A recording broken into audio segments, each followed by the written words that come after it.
সকাল সকাল বেরিয়ে পড়েছি, দেখো হাতে ব্যাগ, পাশে কলাপাতা, লাফাতে লাফাতে টোটো করে চলে যাচ্ছি। কোথায় যাচ্ছি? আজকে আমার জামাইয়ের একটা দোকান আছে, সেই দোকানে একটা অন্য বিজনেস শুরু হবে বলে দোকানে আজকে পুজো।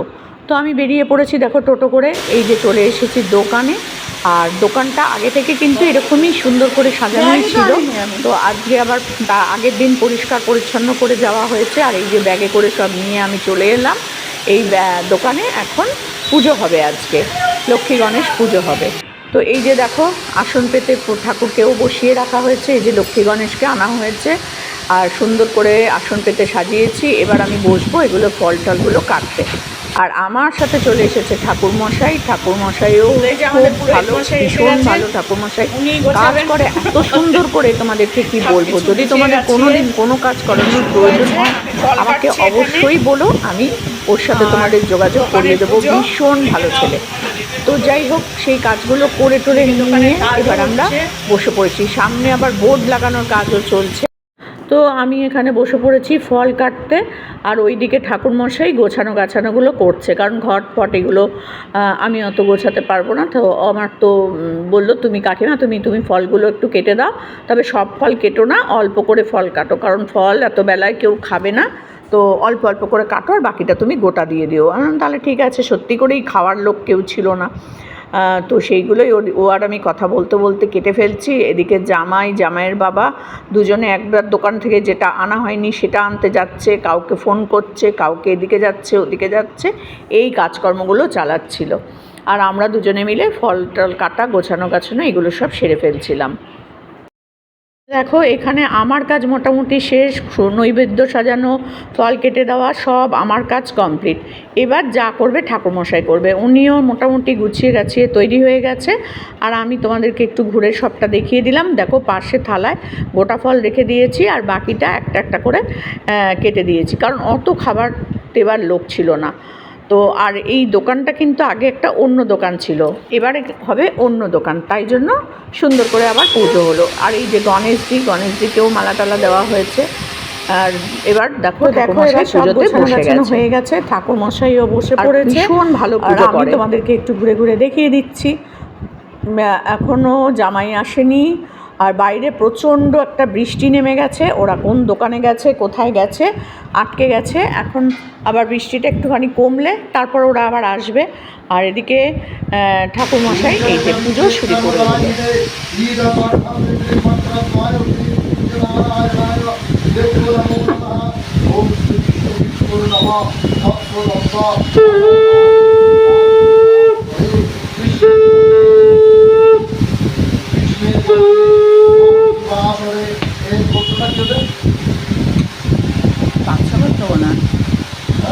জেনে নিচ্ছি, এক সেকেন্ড। ओम शक्ति प्रवर्तते प्रवर्तते शक्ति प्रवर्तते प्रवर्तते शक्ति प्रवर्तते प्रवर्तते ओम शक्ति ओम शक्ति ओम शक्ति ओम शक्ति महेंद्र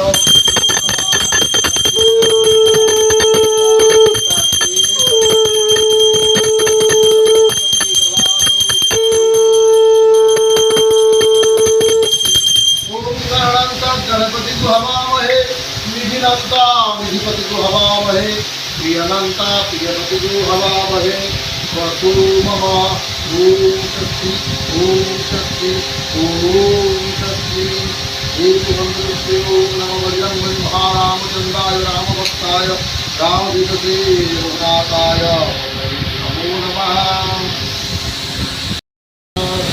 कृपाय ओम जय। তো দেখো পাশে আর জামাই বসে আছে আমার। আর এখানে যে খাতাটা রাখা হবে দোকানে, সেই খাতাটাতে স্বস্তিক চিহ্ন দিয়ে যে কয়েন দিয়ে লক্ষ্মী করে দেয় না, সেইটা এখন করা হচ্ছে। আর কি কি নিয়ম আছে আমি তো অতটা ঠিক জানি না, সেগুলো সব ঠাকুরমশাই করে দিচ্ছে। আর ওই যে পেছনে হচ্ছে জামাইয়ের বাবা, আমার বেয়ান মশাই, তো উনিও আছেন দোকানে। আর মেয়ে আসতে পারেনি, তার জন্য আমাকে আসতে হয়েছে। মেয়ের একটু শরীর খারাপ, তাই জন্য ও আসতে পারেনি, আমাকেই আসতে হয়েছে পুজোর সমস্ত যোগাযন্ত্র করতে। না হলে ওই করতো সব কিছু, কিন্তু ও পারবে না বলেই আমাকে এগুলো আজকে করতে হলো। আর এই যে দেখো পয়সাতে সিঁদুর লাগিয়ে লাগিয়ে খাতার উপরে দিয়ে দিচ্ছে। তো এটা সব বাড়িতেই মানে সব দোকানেই করতে হয়। এটা হচ্ছে এই হালখাতা টাইপের যে শুরুর দিনকে করতে হয়, তো সেটাই এই খাতাটাতে সেটা করে দিচ্ছে। আর পাশেও বসে আছে ওই ও দোকানটা মানে ওর নামেই দোকানটা হয়েছে আছে। তো ও আমার মেয়েও বসবে, ও থাকবে, দাদাও দেখবেন, এইভাবেই চলবে দোকানটা। আর এখানে সমস্ত কিছু ব্যাংকের কাজকর্ম এই সব কিছুই হবে। তো আমি অতটা সঠিকভাবে এখানে বলতে পারছি না সব কিছু। তো এই কাজের জন্যই এই পুজো টুজোগুলো হচ্ছে, নতুন করে আবার দোকানটা চালু হলো। তো হালখাতার মতন খাতাটা সমস্ত কিছু করে তারপর এই যে সব বলে দিচ্ছে কী করতে হবে না করতে হবে, সেগুলো সব বলে দিয়েছে। করে এবার পুজোটা আস্তে আস্তে শেষের দিকে যাচ্ছে। আর এদিকে জামাইকেও পুজোতে বসতে হয়েছে, কারণ ওর নামেই সংকল্প করা হয়েছে, ওর নামেই পুজো হচ্ছে। তো সেই জন্য ও পাশে বসে যা যা বলছে তাই তাইগুলো ওকে আবার করতে হচ্ছে।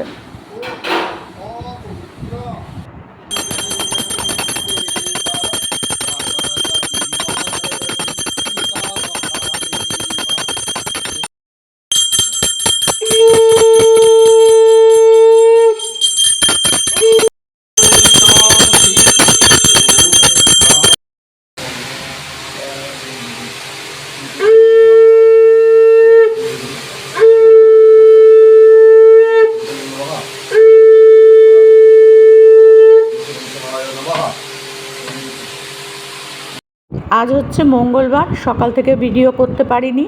তো আজকে আমি চলে এসেছি আমার দিদির বাড়ি। তো দিদির বাড়ি হচ্ছে সোদপুরে। তো দেখো দিদি সন্ধে দিচ্ছিল, সন্ধে দিয়ে চা করলো, আর আমিও বসে আছি টেবিলের ওপরে। আমার এখনও জামা কাপড় ছাড়া হয়নি। এসেছি, দেখতেই পাচ্ছ বাড়িটা আমার না।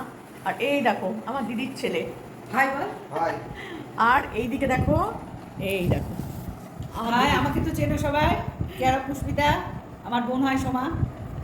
অনেক দিন আসেনি, বছর হয়ে গেছে অনেক, হ্যাঁ অনেক, মানে বছরের বেশি হয়ে গেল, 1 বছরেরও বেশি। হ্যাঁ। আগে টুকটাক আসতো, মাঝখানে একদমই হ্যাঁ আসা হয়নি। একদমই বন্ধ। আবার আমি বললাম আয়, আমার কিছু দরকার আছে, তুই আয়, তুই না আসলে হবে না, ওই জন্য এলো। এবার সন্ধ্যেবেলা চা খাওয়া হয়ে গেছে। চা খাওয়াটা তোমাদের সাথে শেয়ার করতে পারিনি। আর এই যে দেখো এখন মুড়ি মাখা নিয়ে বসেছি। তো এসে এখনও আমি জামা কাপড় ছাড়িনি, দেখো গল্প আমাদের শেষ হয় না জানো তো।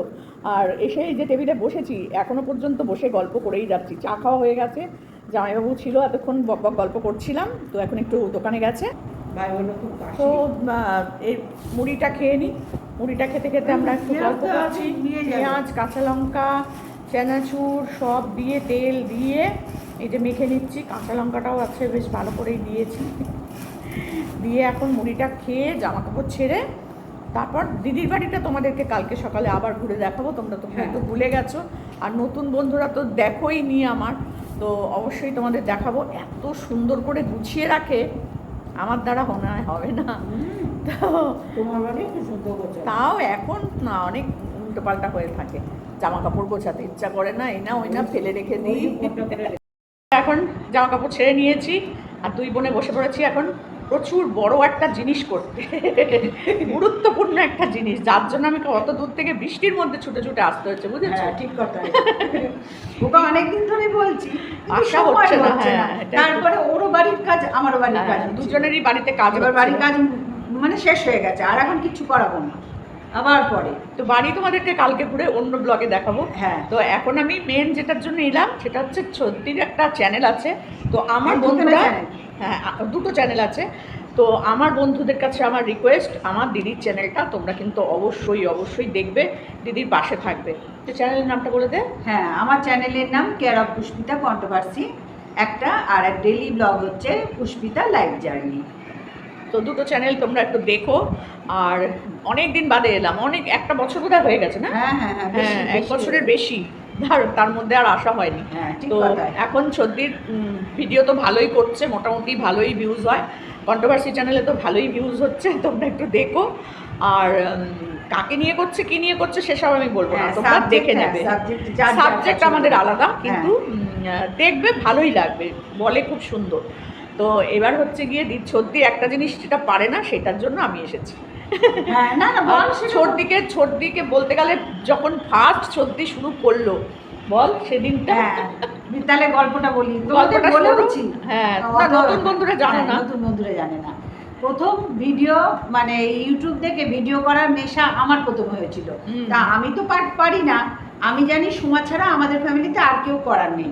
আর যা বোনেরা আছে, ভাই বউ বা আমাদের সন্তানরা যারা আছে, কেউ এর ধারে কাছে যাবে না। তো আমি দেখলাম, ওকে বললাম সোমা তুই কর না, ও বললো তুই কর। এবার তুই কর করতে করতে বেশ অনেক কটা মাস কাটলো।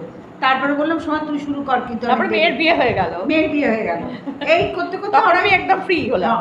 ও একদম ফ্রি, আমি ফ্রি হয়নি, আমার ছেলে আগে দাঁড়া, তারপরে বিয়েতে আগে। হ্যাঁ। তো তারপরে ও ফ্রি যখন হয়ে গেল, তার আগের থেকেই ও ভিডিও করতে শুরু করলো। ওর আগস্ট মাস থেকে আমি ভিডিও শুরু করলো।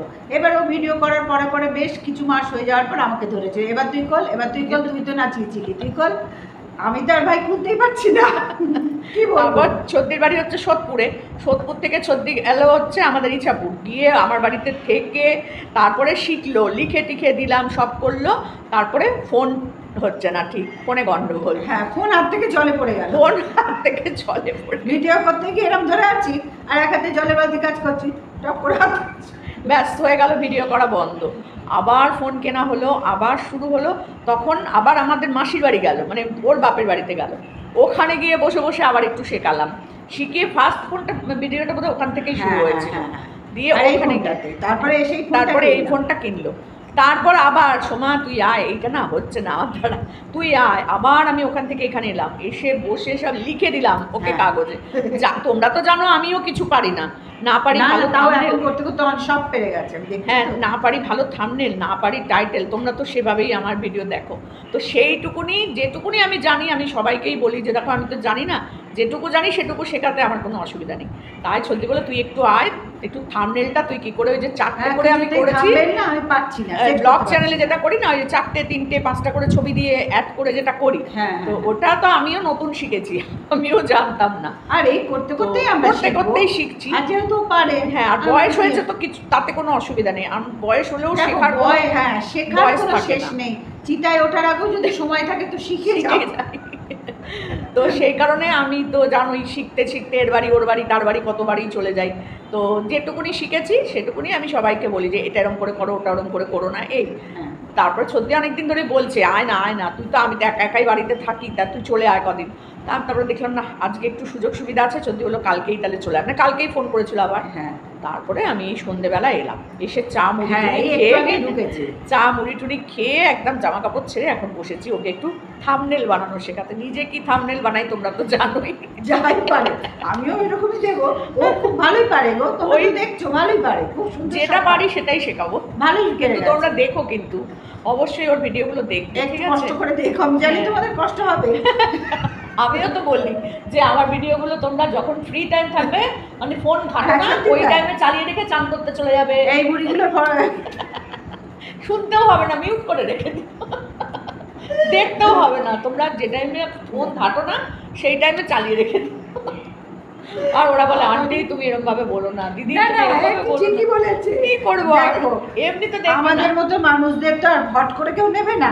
এখন তো ইয়ং জেনারেশনের টাইম চলছে না, সম্ভব চললো না দিলে নেবে না, আর আমরাও সেই পারবো না পুরোগুলোর। ও তো তবু চারিদিকে ঘুরে, আমি তো এই 4 দলের মধ্যে একদম আটকা। আমার লাইফস্টাইল একদমই আলাদা, একদম ওর থেকে একেবারেই আলাদা। মানে আমি তো তাও বাইরে বেরোই, 10টা লোকের সাথে কথা বলি, হ্যাঁ, তারপরে এই কাজের সাথে জড়িত, ওই কাজের সাথে জড়িত, আমার সময়টা অন্যভাবে একটু কেটে যায়। কিন্তু এর পুরো হাউস ওয়াইফ, পুরো মানে ঘরের রান্না বান্না না করলে এই দুজন আছে বন্ধ, মানে জামাইবাবু আর মানে পুরো আমার ওপর ডিপেন্ডেন্ট, পুরো এর কি খাবো কি করবো, এমনকি জামা কাপড়টা কি পরবো সেটাও পর্যন্ত জিজ্ঞেস করে। মানে আমি যদি এখান থেকে চলে যাই না, ওরা হাবুডুবু খায়, তাহলে বুঝতে পারছো আমার অবস্থা। তো সেই জন্য ও কোথাও বেরোতে পারে না খুব একটা, একদম বাড়িও যায় খুব কম। আর সেই কারণে পুরো বাড়ির কাজকর্ম করতে করতে সময়ও পায় না। ওই যেটুকু পায় সেটুকুতে একটা করে ভিডিও হয়তো কখনো করে। তোমরা দেখবে, তোমরা প্লিজ দেখো। তো চলো দিদিকে একটুখানি দেখিয়ে দিই থাম্বনেলটা, আমি কি করে বানাই সেইটা না গো, ও তো ভালোই পারে। হ্যাঁ, ও জানে আমি ভালোই পারি, কিন্তু তোমরা আসলটা জানো আমি কি পারি। যাই হোক, ওই কোনো রকমে চলে যাওয়ার মতো আর তোমরা একটু চালিয়ে দিও, যেমন আমারটা চালিয়ে দাও, তো মানে যখন তোমরা বাথরুমে যাবে এরপর আবার রুটি করবো, ওই জন্য বললাম ওরে আগে থাম্বেল বানানো। আসলে মুড়ি টুড়ি খেয়ে বসেছি, এখন রুটি খেতে পারবো না। ও বললো তাহলে পরে করবো, এখন তুই আমাকে একটু থাম্বনেলটা শেখা। আমি ঠিক আছে চ। হ্যাঁ, এখন ছেলের বাবা বাইরে গেছে আর সেই সুযোগে আমরা বসে এখন পড়েছি। ফ্রি হয়ে গেছি। আর সুনীলদা বলছে, মানে জামাইবাবুকে আমরা সুনীলদা বলি, বলছে না আমি আর এই সময় আর থাকতে পারবো না, এদের এই ঢুকেছে যখন এই দুজনে মিলে, আর আমি থাকবো না, আমি বাইরে বেরিয়ে আছি। ছেলেকেও বলে তুই চুপচাপ তো। ওই তুইও চুপচাপ থাক, ওদেরকে একটু স্পেস দে, ওরা একটু কাজ করুক, আমি বেরিয়ে পড়ি বলে বেরিয়ে গেছে। তো আমরা এখন এর মধ্যে ঢুকি। হ্যাঁ, সকল তোর ওইটা আমার শেখানো তো